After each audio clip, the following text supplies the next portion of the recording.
everybody, it's your boy Snyder1 with Snyder Elite Gaming, bringing another fantastic video to the Paragon community. Today we're going to be looking at tips for counterpicking and how you can implement counterpicking in your everyday gaming.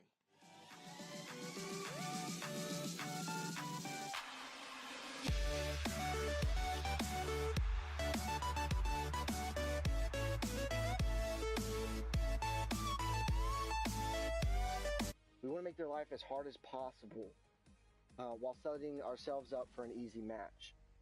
That's the essence of counterpicking. Now, with that being said, tip number one, identify weaknesses in a champion's kit. Now, some people aren't as familiar with other champions because they have, a select role that they play and they only play that champion, which is good. You should stay in one role and you should be a master of one in order to give yourself the best opportunity to win. But you do need to go out into the game and really experience some of these champions for yourself. Play a Chimera, because you may not understand what kind of flaws he has in his kit until you really experience it. Now, common weaknesses that champions in this game have are no escape, the inability to get out of a situation scot-free, or have a redo card, meaning, I'm caught out, teleport back, I'm good. Mana dependency, or high cost of mana, meaning they use an ability, and the more times they use that ability, eventually they get to 0 really fast. And if they don't have abilities, they can't do anything. They become relatively ability dependent. And if you have a champion like that, that can be a weakness. Low health pool, being susceptible to tower diving, not being able to hold or sustain a one-on-one battle.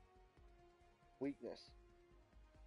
Slow minion wave pushing. This is an objective weakness. I'm going to talk a little bit about it in a little bit, but not being able to push minions fast enough out of your tower.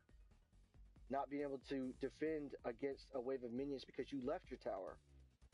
Those types of things is a weakness that I'm going to explain why later. A bad tower defender. You might be able to defend your tower from minions, but whenever you have multiple champions and not being able to defend it from multiple champions because your health's too low, or you can't get the minions out of the wave, you can't hurt the champions fast enough because you're a support character or something like that, you're a bad tower defender. That's a weakness. Being melee. It has its positives and it has its negatives, but most of the time for a ranged champion, that's a weakness. For melee champions, it doesn't really matter to them, but being melee can be an advantage if you're up close and personal and it's harder for the ranged champion to aim. Abilities making the hero stationary. Morigesh, Gideon, when they ult, they're standing still. You can interrupt their ult. They're pretty much ceasing themselves. Why is this a weakness? You can stun them. That's free damage on them. Whether it be a Murdoch just teeing off with auto attacks, or freaking a Decker hitting her stun off and the whole team jumping on them. It's a weakness. Not all abilities do damage. That's a weakness because you have some characters like Narbash where one of the moves is just running fast and the other one is healing. Granted, those are good moves, but they don't deal damage to me. So if they don't deal damage to me, why am I afraid of you? You kind of get what I'm saying? There's other champions that have that too. But when you have a lot of abilities that don't do damage, it's a weakness because they need somebody else with them. So if you see them alone, you can take advantage of it. High mana cost. I know I mentioned that before, but I can't tell you enough because I'm an anti-caster guy. I love playing casters, and it is the biggest weakness. So if you're having trouble with like Morigesh, Lieutenant Bellica, a Countess, all these people like that, look at their mana bar. It shows you. They have no mana, wipe them out. Don't be afraid of them. Get them. Now, I'm going to talk about objectives and objective weaknesses. Now, this is an objective game. It's all about taking towers, taking inhibitors. It doesn't matter how many times you died. It doesn't matter how many times you've freaking got assists. It's not about the KDA. It's about winning the game. Now, when you win a game, a lot of times it's because you probably outpush the other opponents. You're able to keep that pressure on them. Now, counterpicking as a whole with a 5-man squad, if you pick more lane pushers, it's going to be easier for you to defend your territory. It's going to be easier for you to take territory as well when you're split pushing or you're grouping up, because you don't got to worry about minions. You send one person to go right, one person to go left, they click R1, they come right back. Now the enemy team has to worry about lanes, they got to worry about all this other stuff. So that's a counter pick in itself. It's picking enough lane pushers versus people that are weak at lane pushing. Now, how do we counter all these weaknesses? It's really easy. It's fast. If you don't have escape, CC, stuns, and roots. If you are mana dependent, pick a champion that depletes their mana, or someone who can out sustain them when they're using all their abilities. Someone who can attack them while they're weak. So whether you're putting on a health potion or a mana potion, or you're controlling the mid lane buffs, those type of things matter because it sets up the enemy team for failure. Picking a champion that goes against like relative abilities, meaning a Decker versus a Gideon with that stun. Picking a champion that can disrupt Chimera's health regen.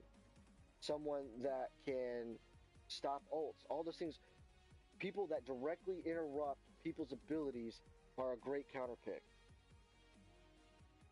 Now, I will mention Sparrow with attack speed stacks. If you could just outplay, you got some stick skills, use it to your counter pick. Pick a champion that's elusive. Pick a champion that is mobile, that's able to make people miss. That's just common sense. Now, tip number 2, identify strengths and pick characters that mitigate them. Now, everybody's like, oh, I'm going to counter pick this guy because he's weak at this. Okay, I got it. Find out what they're strong at and make sure that they can't use that strength. For instance, if Gideon has an escape, pick someone that has a gap close. Pick someone that, or get a card that allows you to have that gap close. Or get an on ability slow, something that allows you to keep them from continuing to get away from you. For health regen, for the champions like Rampage or Chimera or even Narbash,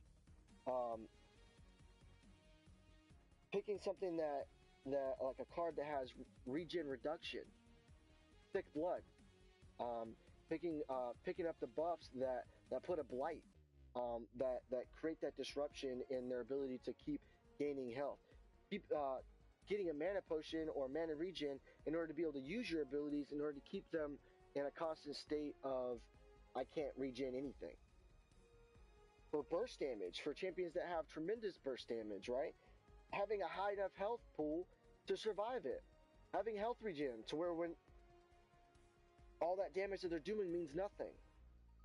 Getting barriers, getting shields, picking a champion that has invulnerability.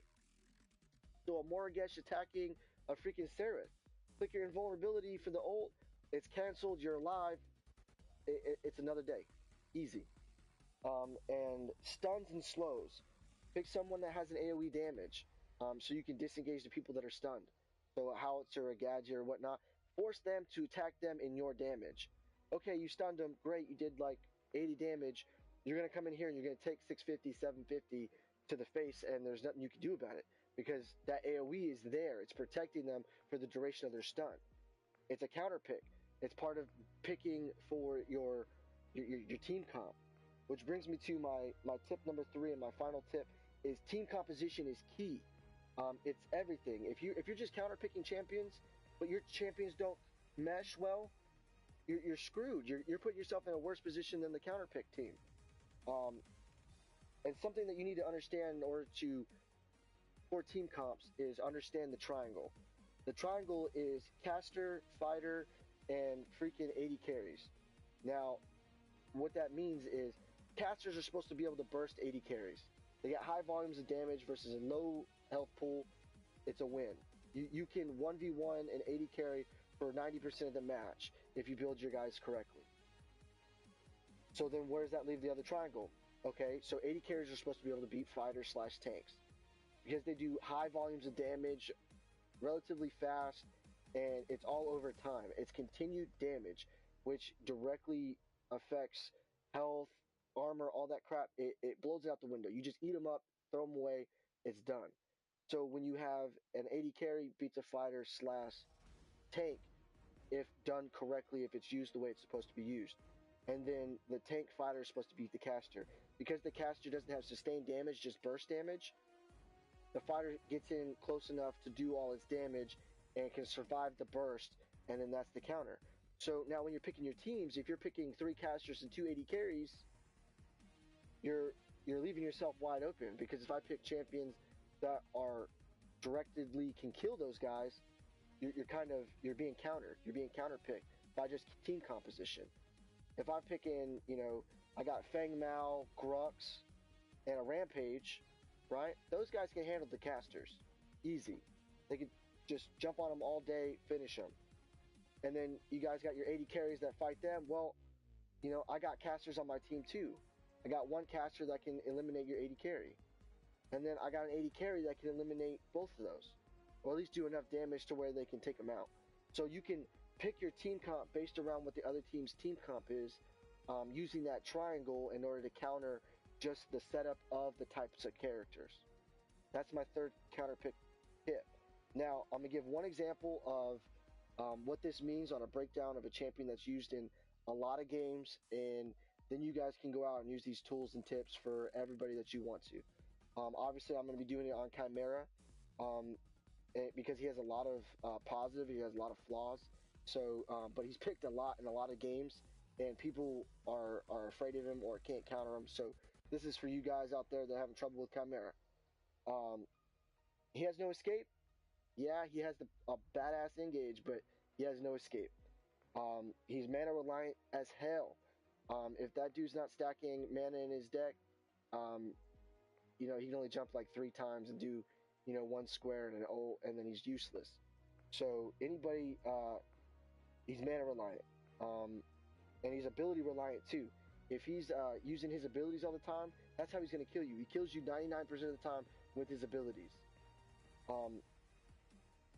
His health regen is his sole way that he sustains. He sustains through health regen. You have to, that's horrible. That means you're not durable enough to fight anybody if you get rid of it. It's a weakness. Now, what's his strength? He's a 1v1 fighter. He's going to win most of the time. 99% of the time, fully stocked Chimera versus fully stocked anybody else, he's going to win. Burst damage, it's out of control. He has strong engage. His health regen is amazing. So he allows him to sustain. Objectively, his biggest flaw is he doesn't push minions well. Now, who would I pick against these guys? This guy. Aurora. Easy pick. CC for days. He'll have no escape. I'm going to put you in a situation you can't escape from. She also has burst damage. If you can't put your health regen into effect, your health is gone. If I can stop you from gaining your stacks, you're gone. She just negates everything about him. It's insane. And if she does wind up getting in a bad situation, she has escape. She has two escapes that are real easy to get away from him. Lieutenant Bellica, mana stealing, so it keeps him from using all of his abilities on all your friends on your team. She has burst damage as well, so when he is low mana after jungling, she can burst him down really easily. Decker and Narbash, they both have stuns to set him up for a 3-in-1 engage, which allows, puts him in a no escape situation. They have slows, they have barriers, they have things to make him not be able to get away, a lot of pursuit. And they have healing, which allows you to have more sustain to where you could outlast him. My other 2 picks are Countess and Faye. The reason why I picked these 2 is to negate his objective weakness. They push lanes really fast. He can't. All day, put one on one side, put one on the other side, push the lanes up. You have enough people that are like Chimera that can't push lanes on a team. Objectively, there's going to be so much pressure with minions, they can't do anything. Now, cards. Blink Charm, to escape him from his hard engage. Thick Blood to reduce his health regen. Ash of the Witch to slow him down if you're a Greystone and you're doing your freaking spinning swords. Got him, coach. He's slowed. He can't get away. He has no escape. He's done. I am going to do a special mention for other cards, such as Gift of the Rain is a health regen card to help counter Morigesh, as well as Quelching Scales. Baller cards. Check them out. Look what they do, and try to implement them to your deck. It's a great counter for her. 2 champions right off the bat. Lieutenant Bellica. Mana, gets rid of her mana. She gets stronger as Morigesh uses more and more of her abilities. She's ranged, she has disruption, she can farm from a distance, and she can outpush Morigesh all day. She's like the ultimate Morigesh killer, if you want to call her that. The other one is Sereth. Sereth has the invulnerability to stop her from her ult. She's very bursty, gets on top of Morigesh. Morigesh can't get away with the slow and all that damage mid to late game. Sereth is very mobile versus a Morigesh, and with that invulnerability, man, it's an easy day. That's everything I got for you guys. I hope this little tips on counter picking helps you guys. If you have any questions, if you have champions that you're having trouble counter picking, or you're trying to figure out a team comp in order to counter pick another team comp because you got some custom matches going on, feel free to hit me up. I'm more than welcome to answer questions or give my opinion. This whole video is my opinion. Take it for what it is, but it works. It really does work. I've done tons and tons of research. It probably looks blank, but it's all notes, notes upon notes upon notes, looking at champions, and I'm trying to help you guys out. If you haven't already, smash on that like button, subscribe for more content. It really helps me out. You guys have a wonderful day. That's all I got for you. Peace.